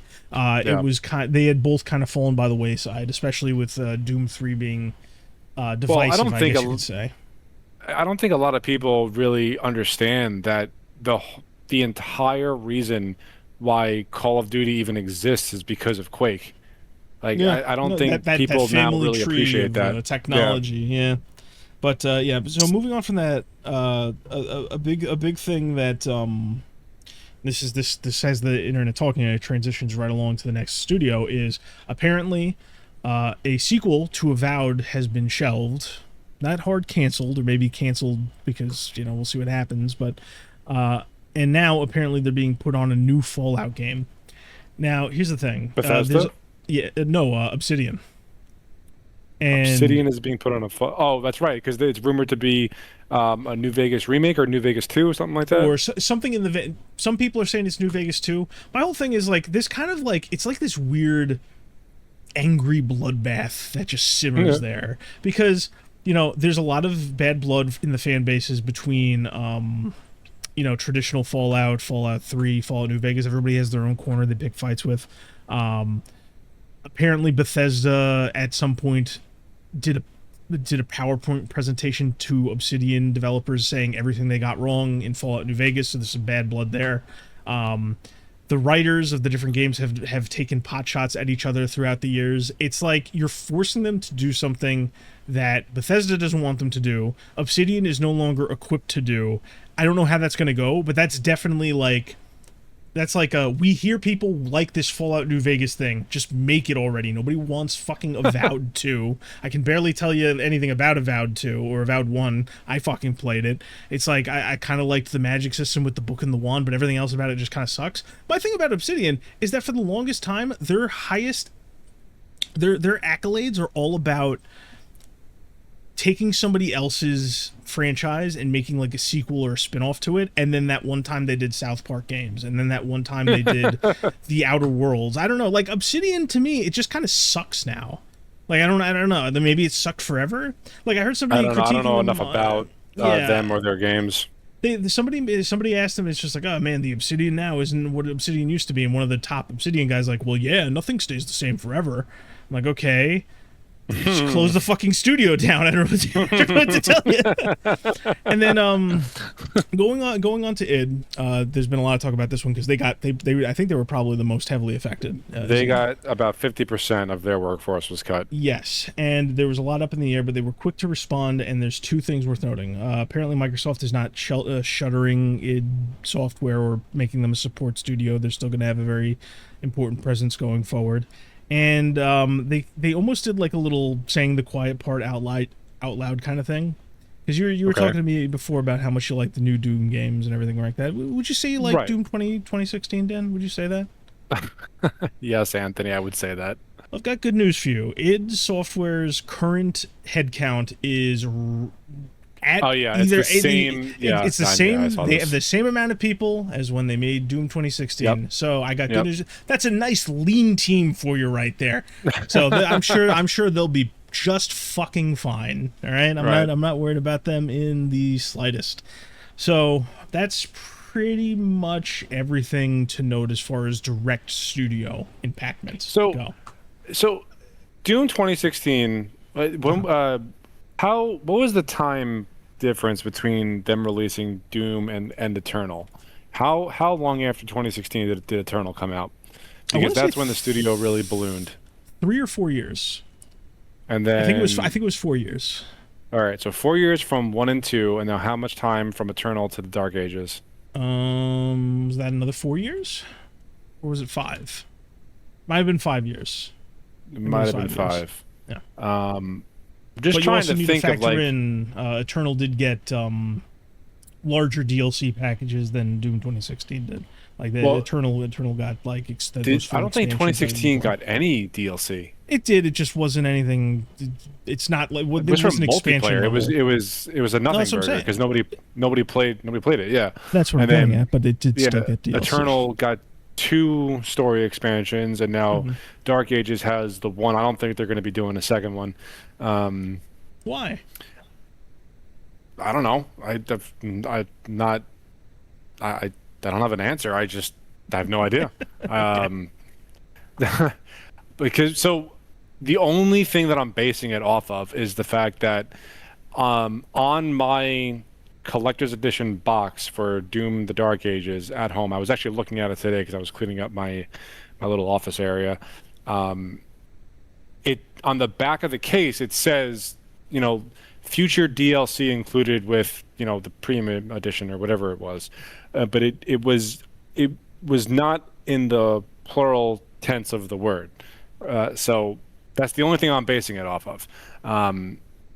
Especially after the cuts. I mean, they're probably not going to be doing a second story expansion. I mean, they probably, you know, they could, like, from a lore perspective, but um, it, I don't know how much of the lean team, as you say, will lend itself to pumping out content faster. Like, I don't know where in the pipe the speed bumps are, you know? Like, Hmm. obviously certain studios just get wildly out of hand with their hiring and their staffing and everything, which is just unnecessary. There are redundant roles, blah blah blah. Um, you know, them going back down to the size that they were at when they made Doom 2016, obviously that could be a good thing, more of a streamlined development process, but it could also be a bad thing. You know, it could take longer to come out. I just don't know. They don't disclose what gets eliminated, so it's hard to say how it's really going to affect these studios at the end of the day. I mean, That's really it. I get you. It's a tough one for me, and also it's tough to say in a kind of like as a blanket statement, I guess. Yeah. You know, because like you know me, I take the position where it's like none of you guys are doing fucking anything anyway. So just all of you should lose your jobs. That's where I default, because 9 times out of 10, you know, you won't see too much in the way of collateral damage. You'll just be hitting really nasty or lazy people. Well, that's why I said the way that id got hit was the only thing that really made me a little angry, because over the past 12 years they've had nothing but really good, competent, sound games. The id Tech engine itself is like a fucking modern marvel. That thing runs on a potato, and it runs very well. It's definitely something I want to hear more about as far as it. I want to see the specific shakeout, but like using Bethesda as an example, right? Ignoring, you know, just you know, obviously I had my piece about, you know, what they've made and what they haven't made and all that kind of stuff, right? Just looking at their what the fuck is it called? Their examples in a vacuum, right? You know, because it's a smaller sample size. You have people saying, it's like, oh my god, this person worked on, you know, this guy worked on Skyrim. This guy is the reason that Fallout 4 had a specific opening a certain way. You know, a lot of sap stories, you know, to get you weeping. Go, wow, they made such a bad decision. And then you remember base Skyrim came out 17 years ago. Fallout 4 came out, what, like 9 years ago or something like that. You know, all these games, it's just like, yeah, I mean, I guess they're tenured, but you're saying it's like, oh, this person was with the company for 30 years. You forget the other half where it's like they stopped making games like 15 years ago. So it's just like, you got to wait for these things to really shake out, because at the other aspect of this is like, this is just like the core studios. This doesn't necessarily address the other problem, that being outsourcing. Using Bethesda as an example again, the fucking credits of Starfield are like an hour long and had like 40 studios in it. That's, you know? insane. So it's like, I figure this way, like if I'm an asshole executive of dubious, it's like I'm either cutting all the outsourcing studios, or I'm trimming the fuck out of the core studio because I'm outsourcing anyway. So it's all murky. It's very up in the air. But all I have to really say is that past all the specifics we talked about, they should have just closed down a lot of these studios. I would say go a step further. You want to know who wasn't mentioned in any of this, who got off with not even a slap on the wrist? They just cruised by like nothing was going on. Take a guess who I'm going to throw under the fucking bus right now. From Microsoft specifically? Yes. Who got off scot-free? I would venture to say the Coalition, even though their development budget has basically been $500 million. Yeah, but between the two, between the two studios I'm going to mention, I'm going to say the Coalition. They God help them. They're making what looks like a really good Gears of War game with the assistance of People Can Fly, right? Halo Studios didn't get a single fucking change. The only thing, yeah, the only thing that affects them is like the general change of management, which is apparently they're reducing the layers of management. Whether this shakes, I didn't mention it before because I don't know. Like this is another easy thing to say to kind of get people on your side. I don't know how it's going to shake out, but allegedly it's like a lot of these places had 13 layers of management, which is just absolutely fucking insane if true. And they cut that down to 3, 5 at most. I think was the number that they threw out there. And I'm just 5 at most. What? Exactly. People have 5. It's like that scene from Office Space where Ron Livingston gets called into the office and he's like, "You know how many bosses I have, Bob? How many? I've got 5. I've got 5 different bosses that all expect an answer from me at different times of the day." What the fuck? You're very lucky. I actually get that reference because I watched Office Space like 2 days ago just on a whim. Did you really? Lucky you, Great yeah. movie. Yeah, but yeah, it's just like, so. I mean, that might help all these studios. I don't know how you fix Halo Studios, but it definitely needed. I don't know how you fix Halo Studios either, and that just speaks to the sad state of affairs that is the Halo IP right now. Because when you asked me that question like 2 minutes ago of who got off scot-free, Halo Studios never even popped into my head for a split second. They are irrelevant so it all is. Irrelevant, yeah. It like, oh my God. Ugh. Unless that rumor of them making like that looter shooter thing is true and it's like shaping up to be a great project and blah blah blah. Microsoft doesn't want to touch the studio, and I don't believe any of the things that I just said, but that's the rumor right now. But like Halo Studios is hardly Microsoft's golden goose, right? Yeah. Like, what would it be? It would be all of the studios involved with making Call of Duty, or Mojang. Mojang would probably be the Microsoft golden goose. I think they said. I think in all of this shakedown, it's like it's whatever King is doing, and Minecraft has basically been like funding a lot of these projects. Like they would just take the money from those games to like keep everything else even. So it's like, I don't know. I don't know. There's fucking rumors that like, and this might just be, again, so much stuff is up in the air right now. You never know what to believe. But there was rumors people were talking about like, apparently fucking Activision might take a crack at Halo. I'm just like, they could barely juggle Call of Duty right now. What are you talking about? So yeah, a lot of that is up in the air, and it's just, I don't know. A lot of people are going to give Xbox a lot of shit. That's part of the reason why I say they should just close a lot of these studios, because whatever goodwill they were hoping to get by like being nice and letting them live, it wasn't worth it. I would say a lot of these people deserve to lose their jobs. I would be surprised, possibly Double Fine, because they just screw people over. They run crowdfunding campaigns and then just burn the money. Double Fine will probably get by because Tim Schafer's he's a cockroach. But I don't know. I don't know if Compulsion Games is gonna fucking make it. I don't know if Ninja Theory is gonna make it. Like, unless they all suddenly decide, like, oh, now that we're not at Xbox, we're actually gonna start making games. And not only that, there'll be games people want to play. But in the meantime, it's funny watching the media go to bat for the people let go or laid off or spun off or whatever. Like, I saw an IGN article.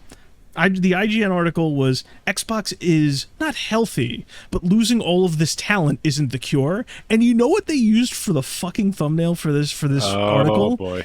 It's the Xbox logo right in the middle, and the pool of shit they just lost is so shallow. They put Senua and that chick from fucking South of Midnight up there as examples of shit they just lost. And I'm just like, are you fucking for real right now? It really just goes to show, like, there was no killer app or killer like or a studio that made a killer app while in the tenure of Xbox that IGN couldn't scrape together for some fucking sympathy points here, you know. So it's just God. it was I don't Look, know I would I'm really eager to see where this reset lands because yeah the industry cannot afford to lose a major player like yeah Xbox, and it would benefit absolutely nobody. it would benefit And I Sony. don't. Yeah, fair. They would Yeah, that's fair more enough. control for them. um, I don't think Microsoft. Yeah, actually, that's a tough one because I think at the end of the day, Satya Nadella doesn't give a flying fuck about Xbox, and whether it lives or dies is basically inconsequential to them, to like Microsoft as a corporation, because all their money comes from Windows and Microsoft Office and at Azure. As I'm pretty yeah, sure. like that Yeah, they make so much fucking money on the back end of their cloud services yeah. because regardless of how their cloud ventures take off, they're like software and foundation and framework is It's all just infrastructure. Yeah. yeah, it's all infrastructure. Yeah, they So they do phenomenal work. yeah, Xbox is like such an afterthought for Microsoft, like proper, that I don't think Satya Nadella really gives a shit what Asha Sharma does. I mean, I don't know how much he's got to run by him to make like a grown-up decision or anything, but I don't think they really care about Xbox. But it would be a devastating blow to the industry if Xbox just decided to pull out of either Yeah. hardware or software. Um, so yeah, there is that. Yeah, so This Xbox reset will be interesting to see how the chips fall in the next like couple years. yeah. Um, And, Eager and, to see what and, happens. and just now that we've talked about Sony had their week, Xbox had their week, and you're talking about like you know where do they go from here? It's worth noting that both Sony and Xbox have internally pivoted in a lot of ways. Like if you read past all the bluster of like we're not doing discs anymore, and oh we just laid off like 6,000 people or whatever. I think the number's much lower on Xbox. I think it's closer to 4,800 or something like that, or maybe even lower. I forget the exact number, but you'll notice that Xbox is no longer, you know, they still have Game Pass obviously, but it's no like that number that Phil Spencer and that we've been talking about for years, where like they want to grow to a certain point by 2030, right? That's no longer their focus. I Yeah. think I think they wanted to be around 70,000, and I think after that price hike cost them. I'm sorry, 70 million, and when that price hike cost them 5 million, I think that it sent them into a tailspin because it took them a while to build to that. I think their main focus now is leaner studios and no more fucking around. I think everybody that was affected now has their marching orders. We need that Elder Scrolls done. We need that Fallout done. We need all these companies need to actually be focusing on making games. I think that's their key focus. And at the same time, you know, as Xbox is kind of trying to right the fucking ship, Sony has done something I didn't think was even on the horizon at this point. Like it kind of aligns with what they're doing with the digital physical stuff. Is you know how everybody likes to do that fucking numbers game where it's like we need player engagement, we need user engagement, we need players, right? Like everybody needs that. They were talking about install base for a while. Sony either pivoted because of some internal focus I'm not familiar with, or they just realized they have a substantial lead in the industry and a fanatical base that just won't go anywhere. They are now focusing on profitability, like Yeah. how much money they're bringing in, and along with that, I think Xbox and Sony are both leaning into AI a little bit more, but Sony has pretty much given up entirely on cloud-based services.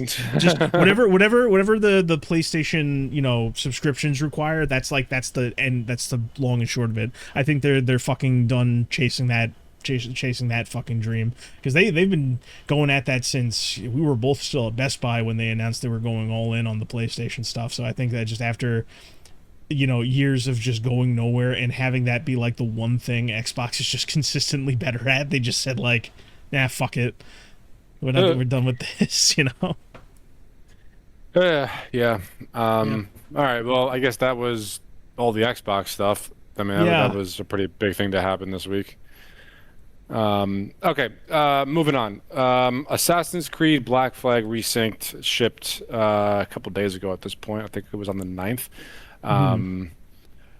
The reception has been pretty good to everyone that that's been talking about it online. Um, I did not pick it up. I was actually planning on it, and then I called an audible at the last second, and I just decided to wait for a sale at some other point. I just have enough shit on my plate to play right now that Yeah. I just don't need to pick it up right now. Yeah. I guess we're both waiting for each other. Yeah. Yeah.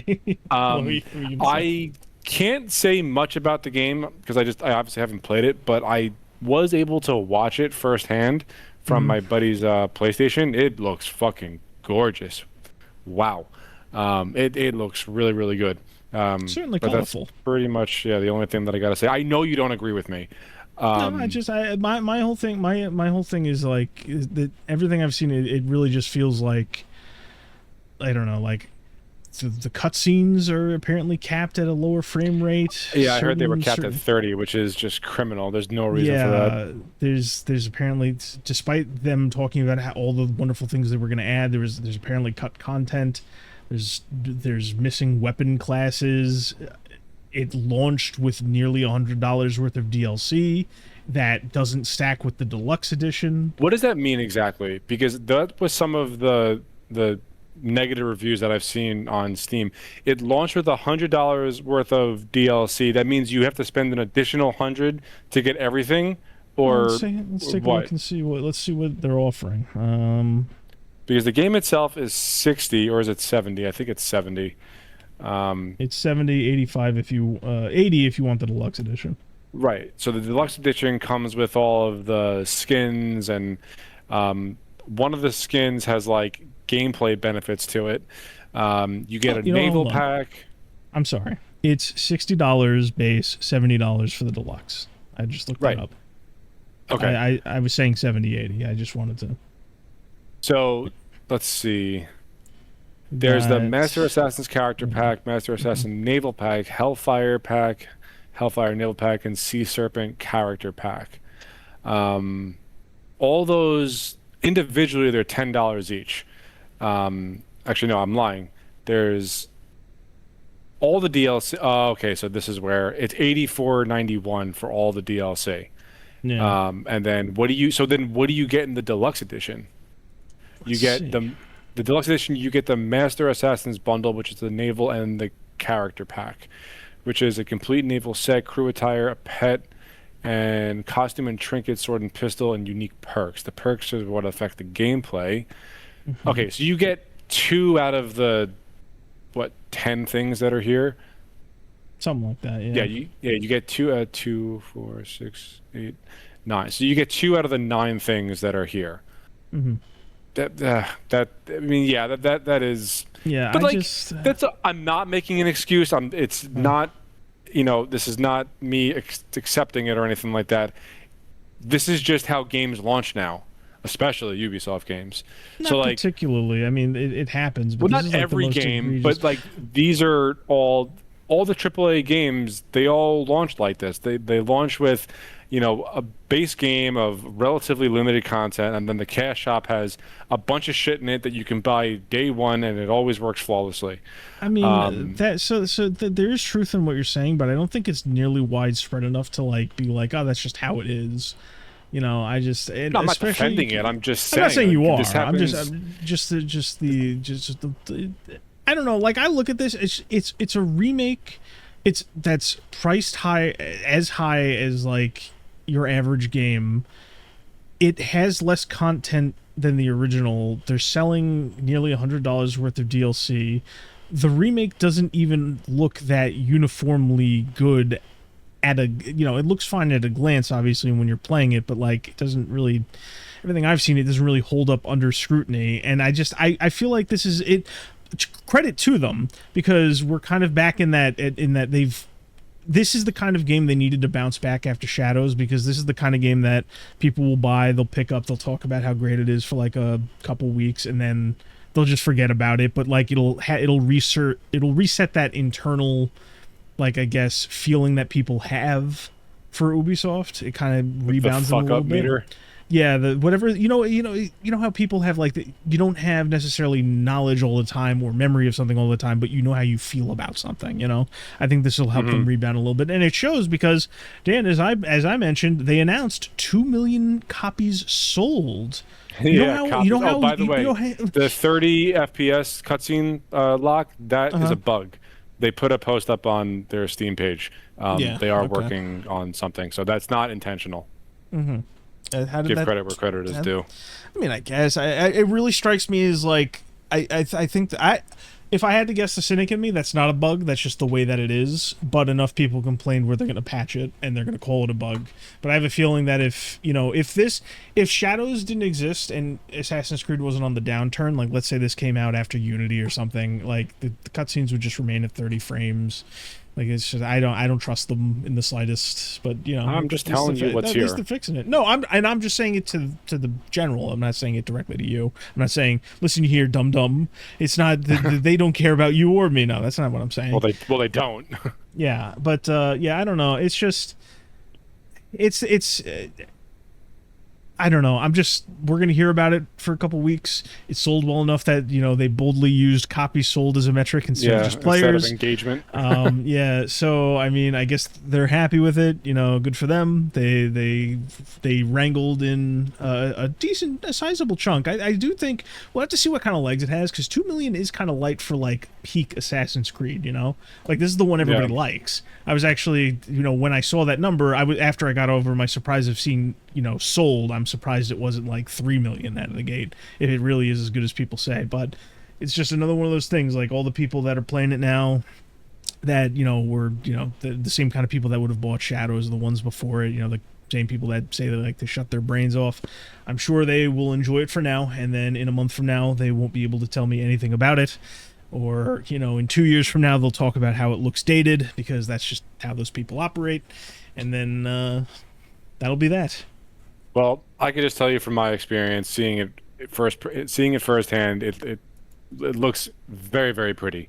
I'm sure it looks. We had a little conversation about it. I think it looks pretty at a glance. I know. I just, you are just such a cynic at heart, where you can't. Like we had this talk like a week or two ago, where like you need both sides of I get you. Of this mentality, right? Yeah. Sometimes it just really fucking irks me. No, I get you. Hey, I didn't even get to the censorship part of it. This game's been heavily censored. I'm sure. Yeah.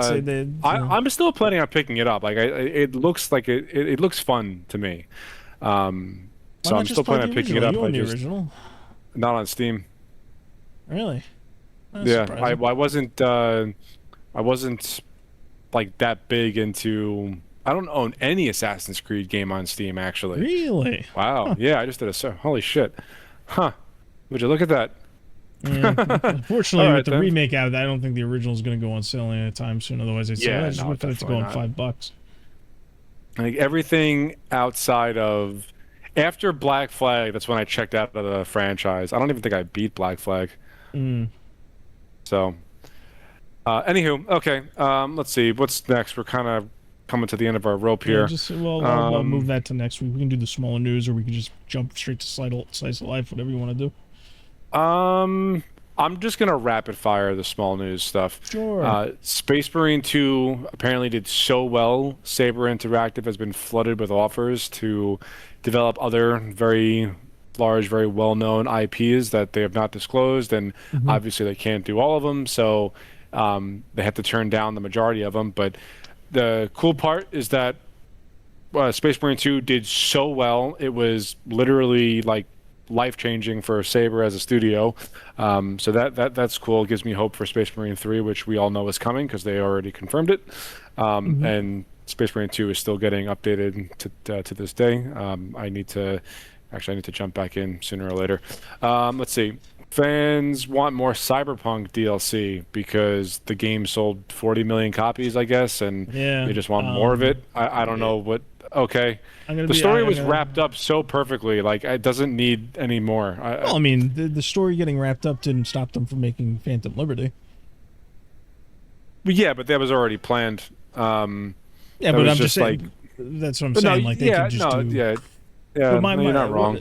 Yeah, basically anyone asking for DLC at this point, they already got your money, and they made you forget of the horrendous state that the game launched in. So just go watch another, do another rewatch of Edge Runners. You'll get over the DLC or whatever. All right, Anthony, I get That's it. You not don't like the game, That's not and I really you. enjoyed it. I know That's it's not me, but every time you. you say shit like this, I'm the only fucking person here. Should be like, so was it I'm rubber, you're glue? Just rolls off, whatever the fuck they No, say.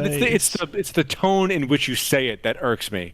That's all. Like, I know you have no love for the game, and it's not even because of like the quality or the state of the game right now. Right. What's wrong with the quality of it? Yeah, they overpromised and underdelivered. Wow, that was a fucking Bungie line. Jesus. But the final product, after they fixed everything, turned into a really, really good game.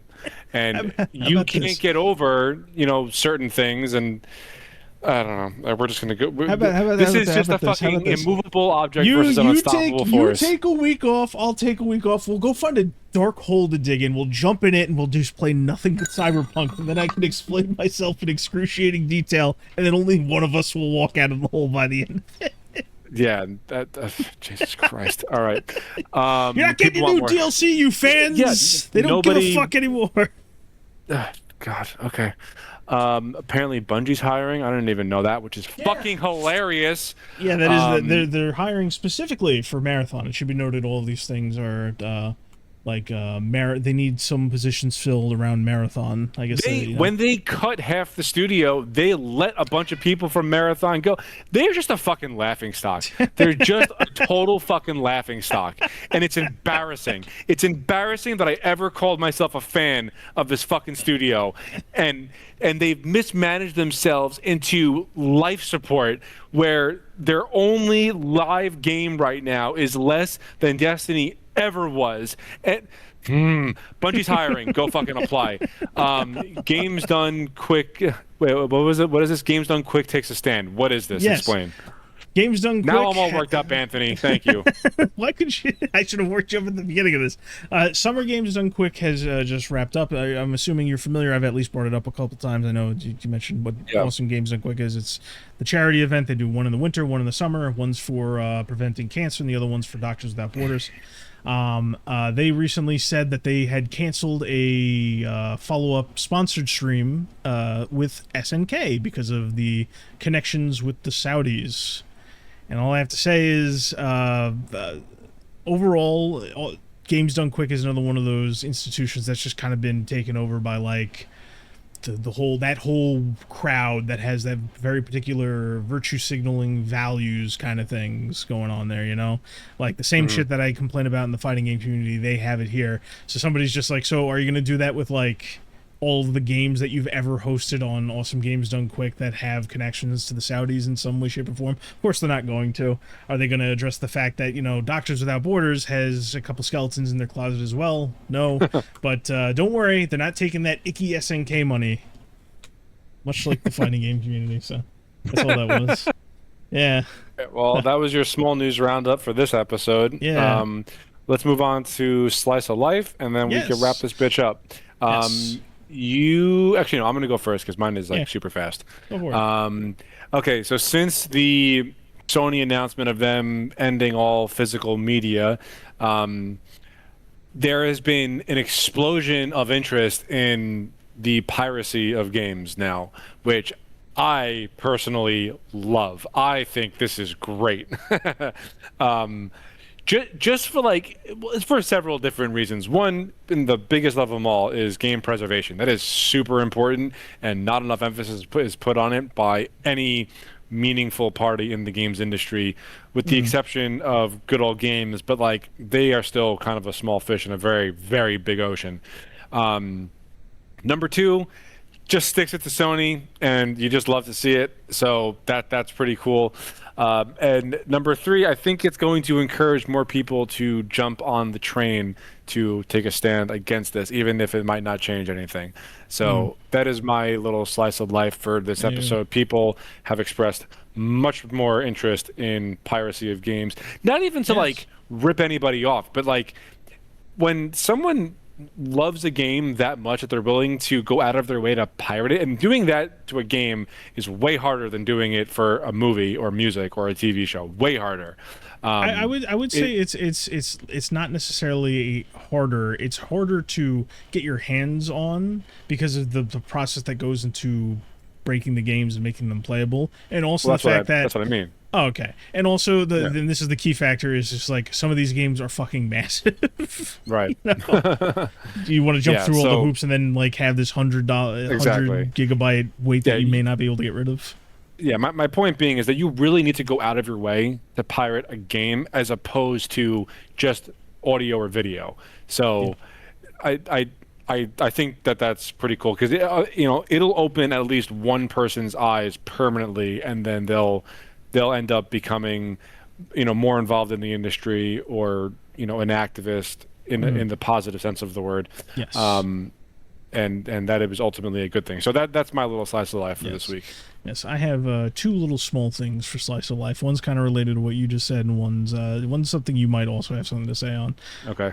My best friend, Hideo Kojima, he commented on the end of physical disc production, the whole Sony fiasco that we've been talking about. He said, since production is ending in 2028, this is about video games, but I grew up with physical media, so I find it really sad. Currently, I've been buying a lot of Blu-rays, such as various movies and CDs too. The situation is different for games, as they are downloaded to the hard drive. That means game data remains on your hardware. However, if things shift to streaming in the future, that won't be the case anymore. With streaming subscription services like Netflix, Amazon, there's a server somewhere, and you essentially just have to turn it on at the tap. And when you do, the data flows out. That's how movies work on these platforms, right? You don't have to download the data. You can access it directly through a subscription. And the consequence of that is that you don't actually possess the data yourself. There are companies that own these servers and let you turn the tap for a monthly fee. What the fuck is he talking about? However, with nations, politics, and various ways of thinking, one naturally has to consider the possibility that if there is a change, the data inside will stop being distributed. And if that happens, you won't be able to watch or play the movies and games you like. That is what is frightening. So what is happening to video games in 2028 might also happen to movies. I'd like everyone to keep that in mind. Blowhard. Oh yeah, this guy, yes. He has, the funny thing about this, he has so much fucking pull in, people just hang on his every word. Instead of sitting here, going on this diatribe, basically being a poet about the nature of data distribution. How about you just use some of that fucking pull you have to be vocal about it? You know what that you make a fucking change. that whole fucking paragraph. Oh my god! All I got in my head was the meme of that guy in the locker room just going "Bro, what are you talking about?" Yeah. He has a way with words, that Kojimbo. Oh my god! Jesus Christ! I'm glad you feel some form of frustration, because that's how I feel whenever I hear about this fucking guy. You feel an ounce of my pain. I am untethered and my rage knows no bounds. I literally couldn't hold in my outburst when I shouted at you, "What the fuck is this guy talking about?" What? Oh my god! Did he even say anything in that long-winded statement? He's scared. I think that's all he said. He's very, very scared. You don't own the things that you buy. There it is. This could have been sentence. Yeah, this could have been summed up in very different ways. But that was my best friend Hideo Kojima doing what he does best, saying a whole lot of words that ultimately could be summed up in a different way, in a more efficient way. And I'm not saying that just because it's oh, that's a lot of words about reading them. It's no, he's not even saying, he talks a lot to wax poetic on basic things, and I don't know if he does it intentionally.